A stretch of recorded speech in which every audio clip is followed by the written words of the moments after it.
अष्टम भाव का विचार करने के लिए हम विचार करें तो अष्टम भाव आयु का स्वामी होता है। अष्टम भाव से हम आयु का आकलन करते हैं और अष्टम से अष्टम भी जो तृतीय भाव होता है उससे भी आयु का विचार करते हैं। तो इस प्रकार अष्टम और तृतीय ये दो भाव हमारे आयु के होते हैं और इन दोनों से 12वां भाव अर्थात द्वितीय भाव और सप्तम भाव, ये 12वां भाव व्यय का होता है, हानि का होता है। तो आयु के दोनों स्थानों से जो व्यय स्थान होते हैं द्वितीय और सप्तम, इसीलिए उन स्थानों को हम मारक स्थान भी कहते हैं। तो चर, स्थिर और द्विस्वार राशि के ऊपर आयु का हम आकलन करते हैं। हम 3 युगल बनाते हैं, चंद्रमा का और शनि का एक जोड़ा बनाते हैं, लग्नेश और अष्टमेश का जोड़ा बनाते हैं, लगन और होरा लगन का जोड़ा बनाते हैं। इन तीनों में हम विचार करते हैं कि यदि दोनों चर राशि में हैं तो जातक दीर्घायु होगा, यानी लग्नेश और अष्टमेश के युगल में दोनों चर राशि में हैं तो दीर्घायु का कारक है। दोनों स्थिर में हैं तो अल्पायु का कारक है। दोनों द्विस्वभाव में हैं तो मध्य आयु का कारक बनता है। यदि एक चर में हो और एक स्थिर में हो तो मध्य आयु, एक चर में हो एक द्विस्वभाव में हो तो अल्प आयु, एक स्थिर में हो एक द्विस्वभाव में हो तो दीर्घायु और एक द्विस्वभाव में हो और एक चर में हो तो अल्प आयु। इस तरह हम विचार करते हैं और तीनों वर्गों का या तीनों जोड़ों का विचार करने के बाद जिसका बहुमत हमें विशेष मिलता है फिर हम उस पर विचार करते हैं। इसके अलावा हम देखते हैं कि अष्टमेश यदि केंद्र में हो तो वह भी दीर्घायु देता है। अष्टमेश की युति यदि लग्नेश से हो या पाप ग्रह से हो और 6, 8, 12 में हो तो यह अल्पायु देता है। अष्टमेश की तरह हम दशमेश को भी देखेंगे कि दशमेश की युति लग्नेश या पाप ग्रह से हो और अष्टम में हो तो भी अल्पायु देता है। षष्ठेश 12वें घर में हो या 6वें घर में हो और 6ठे घर का मालिक 12 घर में हो, अर्थात या तो षष्ठेश 12वें में हो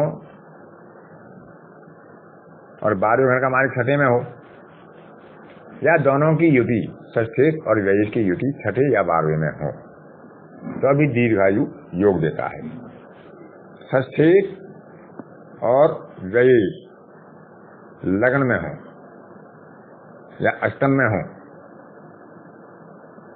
तो अभी दीर्घायु योग का निर्माण होता है। लग्नेश, पंचमेश, अष्टमेश अपने अपने नवांशों में हो या अपनी अपनी राशियों में हो या अपनी मित्र राशियों में हो, तीनों के लिए लग्नेश और पंचमेश और अष्टमेश तीनों ही या तो अपनी राशि में हो या मित्र राशि में हो या अपने अपने नवांशों में हो तो अभी दीर्घायु का योग होता है। लग्नेश, अष्टमेश और दशमेश और अष्टम का कारक जो शनि होता है सभी केंद्र में हो या त्रिकोण में हो या लाभ स्थान में हो, एक साथ हो या अलग अलग हो, इनके अलावा अलग स्थान में ना हो तो अभी जातक दीर्घायु होता है। सारे शुभ ग्रह केंद्र में हो और पापी ग्रह मंगल, राहु, शनि, केतु आदि तीर्थराय में हो अर्थात तृतीय, षष्ठम अथवा एकादश भाव में हो तो अभी दीर्घायु के लिए अच्छा माना गया है। लग्नेश उच्च हो, चंद्रमा लाभ स्थान में हो, गुरु 12वें अष्टम भाव में हो तो अभी दीर्घायु के लिए यह अच्छा योग होता है। बलवान होकर लग्नेश केंद्र में या त्रिकोण में हो, पाप ग्रह का प्रभाव ना हो, उस पर शुभ ग्रहों की दृष्टि हो तो अभी यह दीर्घायु योग देता है। इस प्रकार शास्त्रों में अल्पायु और दीर्घायु और मध्य आयु के अनेक योग दिए हुए हैं। अल्पायु योग में कुछ योग और हैं कि लग्नेश कमजोर हो, अष्टमेश केंद्र में हो तो अभी अल्पायु योग बनता है। लग्न निर्बल हो, अष्टमेश नीच में हो या अस्त हो और अष्टम भाव में पाप ग्रह हो तो अभी दीर्घायु होती है, अल्पायु होती है। अष्टम भाव, व्यय भाव और अष्टमेश सभी पाप प्रभाव में हो और शुभ ग्रहों का प्रभाव ना हो तो अभी अल्पायु योग बनता है। छठवें, आठवें, 12वें भाव में शुभ ग्रह और केंद्र में सभी पापी ग्रह हों, यानी खराब भावों में शुभ ग्रह हों और शुभ भावों में पापी ग्रह हों तो अभी अल्पायु का कारक बनता है। पंचम भाव, अष्टम भाव और अष्टमेश तीनों पाप ग्रहों के प्रभाव में हो, युति हो या दृष्टि हो तो अभी यह अल्प आयु का योग बनाते हैं। अष्टमेश अष्टम में हो, चंद्रमा पाप ग्रह से पीड़ित हो, उस पर शुभ दृष्टि ना हो, न अष्टम पर न चंद्रमा पर तो अभी अल्पायु का योग बनता है। आयु के संबंध में आत्मा कारक का विचार भी हम करते हैं। आत्मा कारक यदि केंद्र में होता है तो वह दीर्घायु देता है। आत्मा कारक यदि पणफर में होता है अर्थात केंद्र से अगले भाव में, द्वितीय, पंचम, अष्टम और एकादश तो वह मध्य आयु देता है। और यदि आत्मा कारक ग्रह आपोक्लिम भाव में हो अर्थात केंद्र से पिछले भाव में, तृतीय, षष्ठम, नवम और द्वादश भाव में तो यह अल्प आयु की तरफ संकेत करता है। अष्टम भाव से हम गुप्त धन, गढ़ा हुआ खजाना, विरासत या वसीयत से मिलने वाली संपत्ति, बीमा आदि से मिलने वाली संपत्ति का भी विचार करते हैं। यदि यहां पर द्वितीयेश हो या शुभ ग्रह बैठे तो ऐसी संभावनाएं अधिक होती हैं। यदि यहां पर पाप ग्रह होगा तो वे संभावनाएं क्षीण हो जाती हैं। नवम भाव हमारा भाग्य भाव है। नवमेश यदि अष्टम भाव में होता है तो ऐसा जातक किसी न किसी क्षेत्र में अपनी निष्ठा परिवर्तन करता है, अर्थात अपने कुल कुटुंब की परंपराओं से हटकर कुछ ऐसा करता है जो उसके पारिवारिक प्रतिष्ठा में या पारिवारिक परंपरा में पहले ना हुआ हो।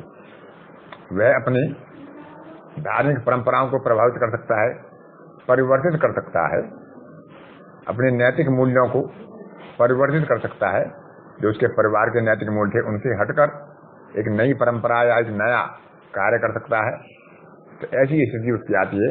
उस पर जैसे ग्रहों का प्रभाव होगा और वह कौन सा ग्रह होगा यह उसके ऊपर निर्भर करता है। किस भाव से उसका संबंध होगा, किस भाव के संबंध में वह अपनी निष्ठा का परिवर्तन करेगा या त्याग करेगा, इसका विचार भी हम अष्टम से ही करते हैं।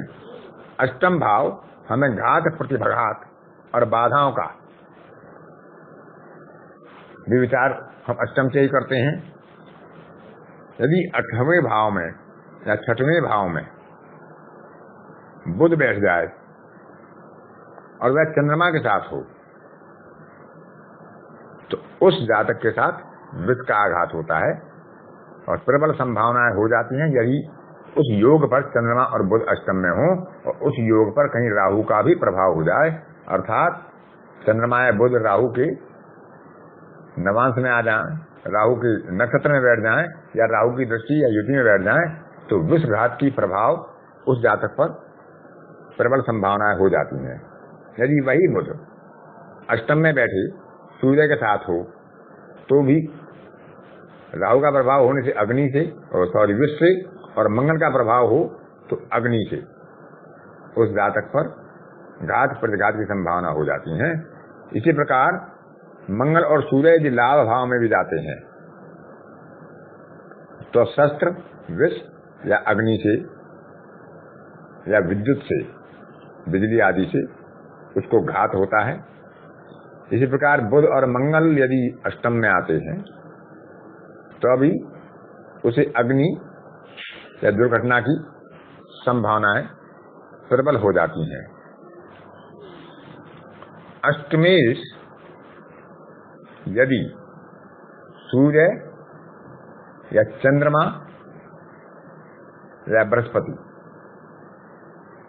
अथवा लग्नेश, नवमेश और पंचमेश या इनके स्वामियों को प्रभावित करता है तो इसमें पितृश्राप या जिसे पितृदोष भी कहते हैं, ऐसी संभावनाएं प्रबल हो जाती हैं, क्योंकि अष्टम भाव बाधा का, हानि का, घात प्रतिघात का है। गुप्त पितरों का है, जो गुप्त वंशज है हमारे, जिनको हम पितर कहते हैं। तो इस तरह का दोष भी अष्टम भाव से हम विचार करते हैं। अष्टम भाव क्योंकि सप्तम भाव का द्वितीय है, तो पत्नी का सौभाग्य, पत्नी का धन, जिसे हम डॉवरी वगैरह में देख सकते हैं, या पत्नी के द्वारा कमाया हुआ धन देख सकते हैं। नवम भाव से 12वां है, तो भाग्य की लिए ये हानि, धर्म की हानि, यात्राओं में कष्ट, जो लंबी यात्राएं होती हैं। दसम भाव से लाभ भाव है, तो कार्य व्यवसाय के लिए उत्तम है, कार्य व्यवसाय से लाभ होगा। लेकिन यदि दशमेश ही अष्टम में बैठता है तो यथोचित लाभ होने में बाधा आती है।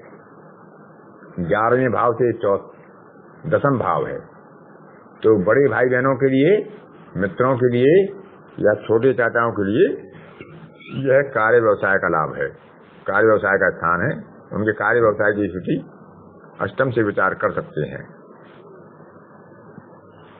इसी तरह तृतीय से या 6वां भाव है, तो छोटे भाई बहनों के लिए शत्रु का विचार। चतुर्थ भाव से पंचम है, तो चतुर्थ भाव से संबंधित माता के लिए उनकी बौद्धिक क्षमता, उनकी मंत्रणा शक्ति का विचार। पंचम भाव से चतुर्थ है, तो संतान के लिए गृह वाहन के सुख, भौतिक संपत्ति का विचार। 6ठे भाव से तृतीय है, तो मामा के साहस, पराक्रम, छोटी छोटी यात्राओं आदि का विचार। इस तरह भाव से भाव का विचार भी हम इसी भाव से करते हैं। ज्योतिष में एक सिद्धांत है कि कारको भाव नाश्यति, कि जो कारक अपने भाव में बैठता है वो अपने भाव की हानि करता है। सामान्यतः वह हानि नहीं कर पाता, परंतु यदि वह भावेश भी हो जाए, कारक भी हो जाए और कारक होकर अपने ही भाव में बैठ जाए और उस पर कहीं पाप गुणों का प्रभाव पड़ गया, तब वह जबरदस्त हानि करता है। क्योंकि कारक भी पीड़ित हुआ, भावेश भी पीड़ित हुआ, भाव भी पीड़ित हुआ, तो वह भाव का सुखद फल नहीं दे सकता। लेकिन इसमें एक अपवाद है कि अष्टम का कारक शनि होकर यदि वो अष्टम में बैठता है, जब वो अष्टमेश होकर बैठता है, तो वह आयु की हानि नहीं करता, अपितु दीर्घायु देता है। शनि अष्टम में बैठेगा, कष्टकारी हो सकता है जीवन के लिए, लेकिन आयु की हानि नहीं करेगा। तो यह एक अपवाद है कि कारको भाव नाशति में शनि अपने कारक भाव की, अर्थात अष्टम भाव में बैठकर अष्टम भाव की हानि नहीं करता।